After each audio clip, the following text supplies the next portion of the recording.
as detached as I am from your world over the past couple of years, gradually your woke culture, wokeism, woke, has eventually been brought even to my attention. Oftentimes in instances which have been so distasteful and so contemptible that I knew it was only a matter of time until I would have to address the issue. And we were all prepared to do so when, at the last second, come to find out that the beginnings of this school of thought predominantly originate as a part of the greater black experience, as a part of the strife and the struggles for survival endured by black people.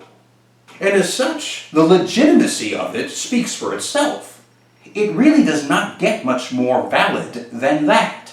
And the only criticism which can be offered by myself or by anyone halfway decent is that the need for this school of thought would ever have existed at all.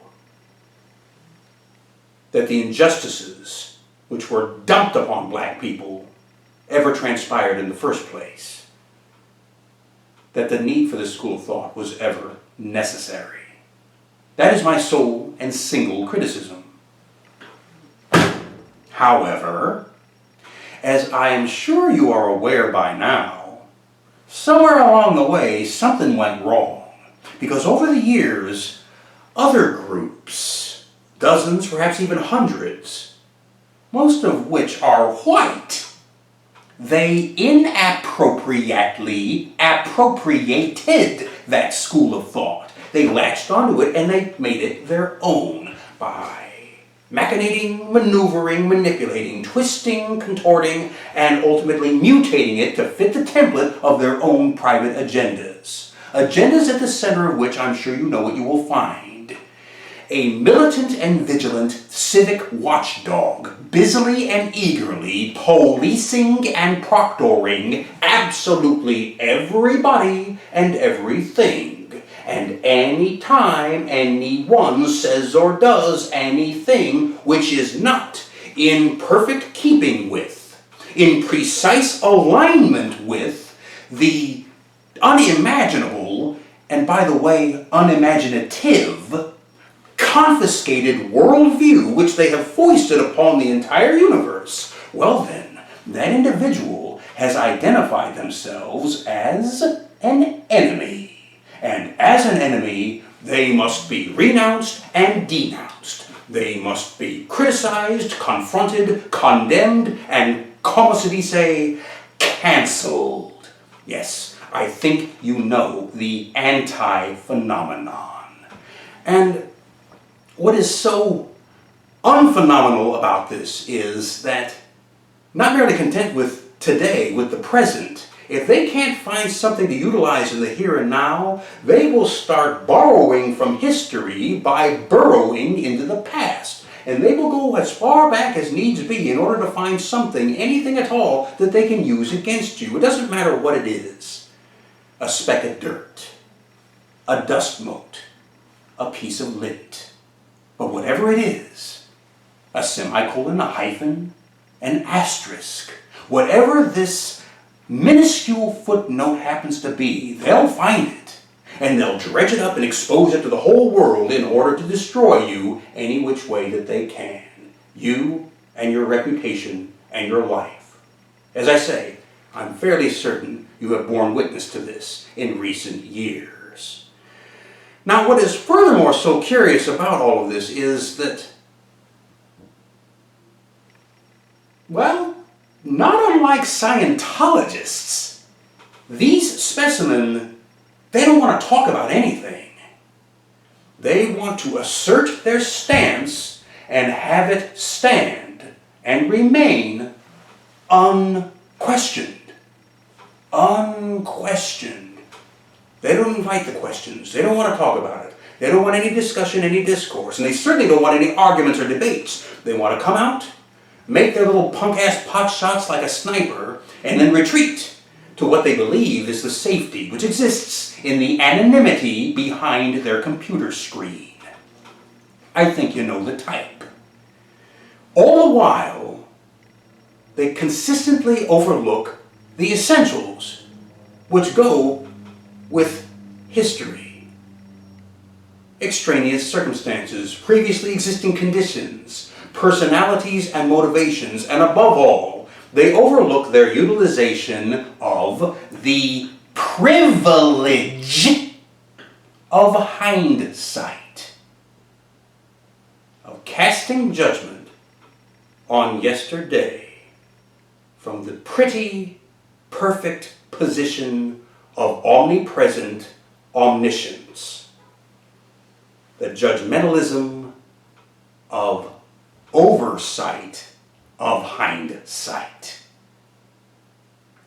And any attempt to question this stance, this judgment, to extrapolate, to double check, that is dismissed at best as rationalization, when, ironically, that defense is in and of itself a rationalization, and a pretty damn irrational one at that. But this is all so tedious and unpleasant. Perhaps we can find something more positive and upbeat to discuss. In fact, maybe we should look to history for some kind of diversion. Yeah, let's hop into the old time machine and take a little stroll down memory lane, shall we? Who knows what uplifting remembrance we can come across. 1927. A decent enough year, I suppose. But where is everybody going?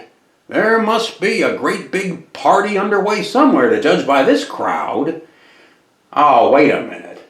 I recognize that guy. Yeah, there's a party going on, all right. A National Socialist Party. Yeah, here comes the band. First they're going to have a barbecue, and then they're going to do a little square dancing. Did you ever notice that all those flags look exactly the same, one after another, each one completely identical to the one coming up behind it, almost to the point of redundancy? Oh, wait a minute. That one's a little different. That one way out in front there, do you see it? Yeah, there it is again. The design of that one is a little bit different than all the other ones. Hey, there it is again. And you know what? It looks like it's got some kind of writing on it, but it's so small I can't make out what it reads. There it is. Let me switch my eyeglasses so I can see it a little bit better. There we are. Okay. This banner reads, wait a minute, god damn it. Oh, there it is. Okay, hold it still. The breeze is blowing that every which way. Now that Jerry Jackass has got his fat head in the way. There we are. All right. Now hold that damn thing steady so that I can. There we are. Yes, Stampede, Deutschland. Oh, yeah. I thought that looked familiar. Do you know what that means, Deutschland erwachen? It literally translates Germany awaken. It was a sort of a rallying cry, a political slogan, utilized by a certain breed who, defeated and disenfranchised and disgruntled, found themselves stagnating in the lethargy and the complacency of post-World War I Germany. Until, as they claim, that day came along when they heard the stentorian voice of their future leader. And from that point forward, their eyes were wide open as they awoke to what they were told was the truth about what was taking place in their country and in the world beyond. And they were so motivated, so inspired, that they solidified into a rank and file, committed to a heartless and soulless endeavor steeped in unyielding fanaticism. And they in turn went forward to inspire a great awakening from town to town, city to city, extolling and extorting everyone who they came across. Join our cause, join our crusade, fall in line, fight alongside of us shoulder to shoulder. Wake up and count yourselves among those who are forevermore awoke to what is transpiring in our precious fatherland. And if they happen to encounter anyone who, for whatever reason, did not see fit to conform, to acknowledge this great awakening, well, you were either with them or against them. And they went on to develop some extremely effective means for canceling any opposition. But here and again, this is also extremely tedious and unpleasant. Why can't we find something significant and substantial to talk about? Anything, like thumbtacks. Did you ever wonder why they're called thumbtacks? I mean, when it comes to me putting one of these in the wall, I use a hammer. What was that? Say again. You are going to have to repeat that. You do not like what I have had to say today. You hate everything which we have discussed. And above all, you deeply resent the comparison between what you might be doing and that thing from the past. Comparison? What comparison? Who's doing any comparing? We were just revisiting something from yesteryear, and I was doing you the favor of translating to you what that something meant.